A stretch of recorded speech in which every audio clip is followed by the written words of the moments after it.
all sapient species produce art.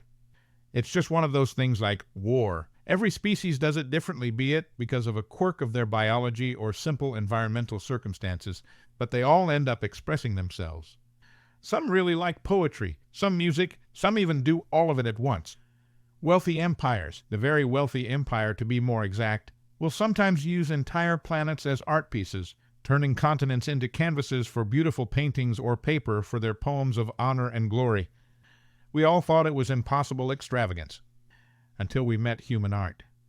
Our first contact with humanity, much like most first contacts, wasn't made by any diplomatic force. Instead, one of our scout ships found an anomaly in a nearby system and went there to check it out.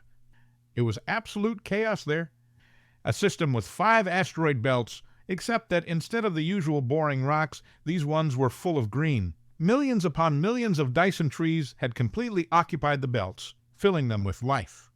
Strange creatures roamed the void between the trees. When I say strange, I don't mean in the usual way how void-born creatures are strange to our natural planet-side adapted instincts. I mean as in they looked like planetary birds.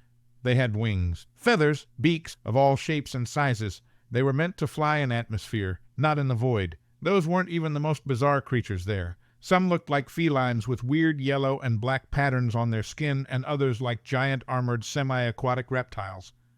Many of the creatures there were absolutely gigantic. A few were the size of capital ships, some bigger. The scout ship tried to take a sample of one of the Dyson trees in a desperate attempt to understand exactly what was going on. But they were stopped and apprehended by another ship.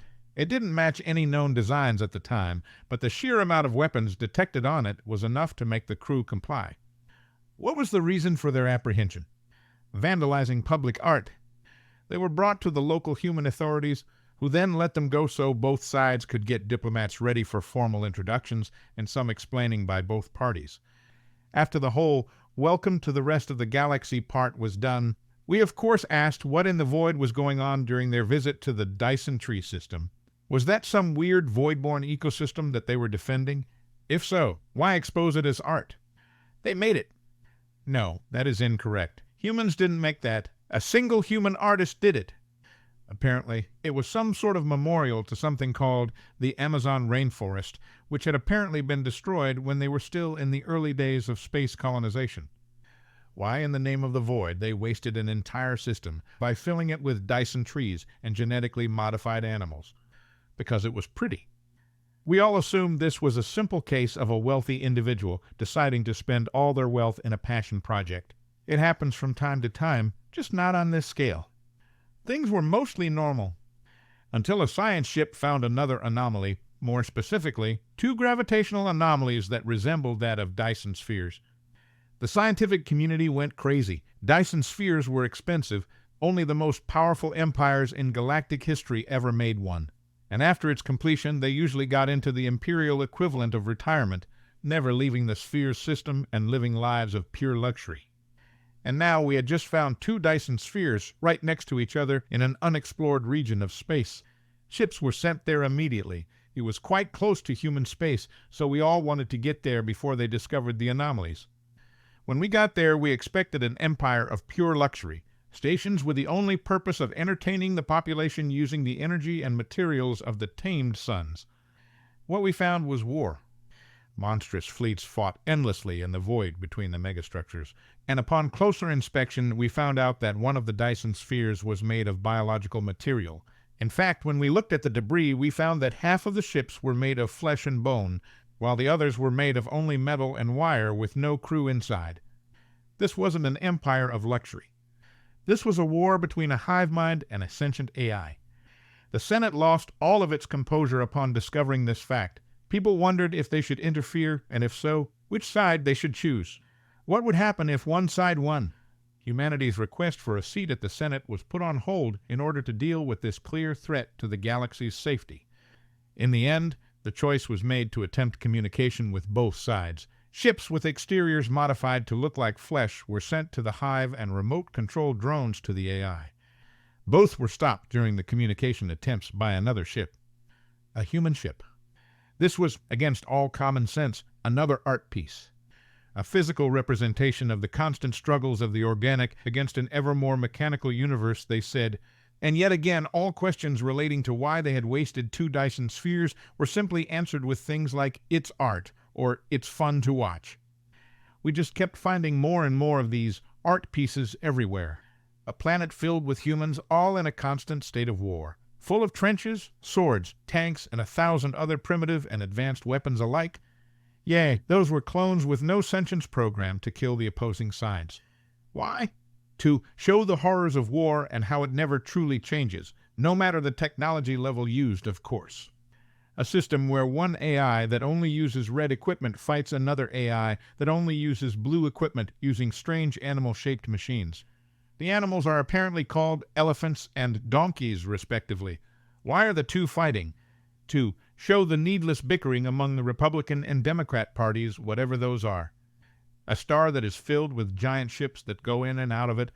Those are ships adapted to survive the inside of stars and show them to the people inside. Why would you do that? Because parents and schools want to show their kids how stars work in a more hands-on approach. Void have mercy. We decided to stop looking at anomalies near human space. In fact, we decided to stop looking at human space at all. Even their seat in the Senate was denied, mostly because the other members were scared of how powerful humanity was. Without humanity to fuck up all of our conceived notions of what was reasonable, we hoped things would go back to normalcy. Until the Alvirium came. The Alvirium were an extragalactic invader, a biological hive mind bigger and stronger than anything we had ever seen. Some empires tried to stop them, but they just kept coming.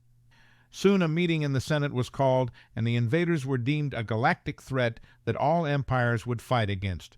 Enemies would all have to put their differences aside to fight the common foe together. Some suggested calling the humans. They surely had a fleet capable of exterminating the hive, and they would probably help. These people were silenced because we can't rely on the humans to fight our battles. Besides, how bad can the Alvirium really be? As it turns out, they could be really bad. The galactic fleets were defeated again and again by the sheer numbers of the hive. It didn't matter that for each galactic ship destroyed 1,000 Alvirium ones were burned to ash, not when they outnumbered us 5,000 to 1. We kept falling back, again and again, until the hive finally got to populated space. This was our doom, we sure of it. Even the humans couldn't possibly get there in time to kick down the hive. Our egos would be our doom. Until a fleet appeared in the sky. Well, not a fleet. It was just a single ship so enormous that our scanner assumed it was a fleet. The ship's sheer size was not the strangest thing about it. The strangest thing was it looked like a ship, like an actual ship used for water, not a spaceship meant for the void. It had massive cannons on its top. Usually there is no such thing as a top for a void vessel, but this one sure had. Its bottom and the lower parts of its sides were painted with a slightly faded red. The higher parts of its sides and front were painted with a black and white pattern. The rest of the ship looked like common steel. The ship slowly turned to face the Alvirium, perfectly mimicking the rotation speed of ancient water battleships. It fired. Projectiles the size of corvettes shot out from its mighty cannons. Fire and death rained from its machine guns. Human crew, the size of carriers, walked everywhere on the top of the ship. Some even fell, almost as if they were under the effect of gravity, which, given the size of the thing, they probably were, just not to such an extent. After 15 minutes, it was all done. The hive's fleets were all just evaporated.